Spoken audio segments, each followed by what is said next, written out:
Hi, so here I'm again with the original crewman Jeff.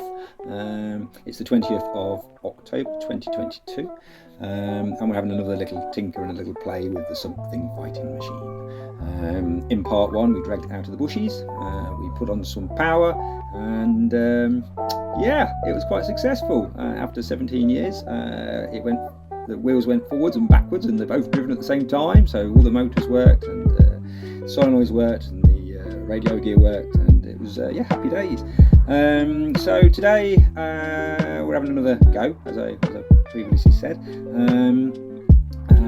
but this time we are testing each individual motor, and we did the test a little bit earlier, but we're going to tack it on to the end of this so you can see what happened. And the idea was we used one motor just to use the axe to strike, and in that we discovered that one of the bendixes was broken. I'm feeling it's been like that for many years, including in competition, so I wish we kind of found that out at the time, but hey ho. And we've also found one of the motors is a little bit not quite got the oomph we'd like it to have. But while we're doing all this, taking it to pieces and whatever else, we're kind of planning on refurbishing the whole thing really, and also doing some additional bits and pieces, just to kind of bring it up to date a little bit more. But also we quite often get asked about the drive system, and in particular about this tiny little jockey wheel, the mystery of it all. So as you can see here, thank you Jeff for that, we use starter motors. Now these are called, what are they called? Inertia, thank you Jeff, I'd forgotten. So these are called inertia motors, and they work on a bendix. This thing is called the bendix, and so when it's attached to the vehicle, once it starts to turn, the bendix hurtles down this helix and engages with the flywheel of the gearbox. Now those cogs on our drive system are the original ring gear, which have been machined, or at least the brake discs of a GSXR Thou motorbike, I think it is, made that assembly. Originally we had the cast iron units, but they did actually get fractured in fighting, so they have been replaced many moons ago. But as you can see, as that turns, that will turn the wheel. If the wheels become locked, or if we change direction, or whatever else, the whole of the axe assembly will go over. Let's see if there we go. This is just a bit of an idea of how it goes. So if you imagine that the axe is attached to that, all the motors, the axe and everything all races across the large cogs, which are connected to the stub axles, which would be connected to our giant size big wheels. Okay, and as you see there's that spinning, you'll see that jockey wheel. Now that jockey wheel is basically to reverse the direction of the motor. Because these motors only work one way due to that helix,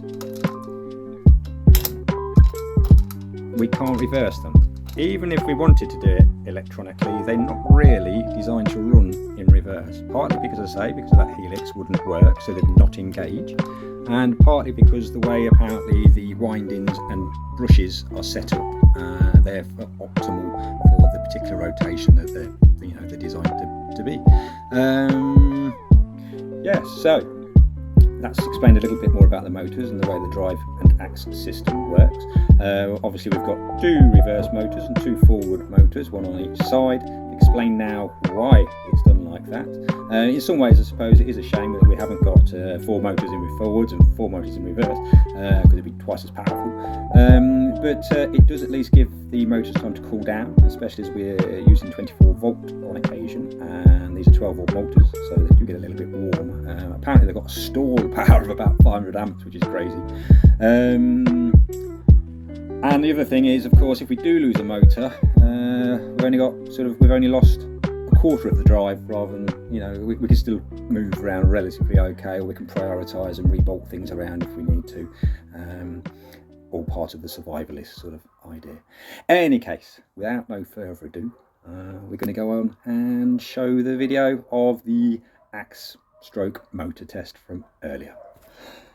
Here we go. Okay, so today we've been testing each individual motor on 12 volt, and as a rough guide we've been hitting the same piece of wood and then measuring the depth, and they're generally coming out around about 45 mil, 42 to 50ish on the 12 volt, but now we've added two together and we got a 55 mil with both motors on 12 volt, and we've done one or two running on 24 volt, which is substantially better. So a bit of an idea of how it goes. Getting about 80 mil. 3, 2, 1.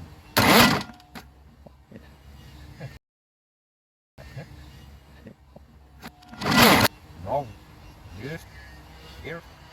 When is the amulek? Do I hear now? That's happy to not position. One more. It's not in a race. No,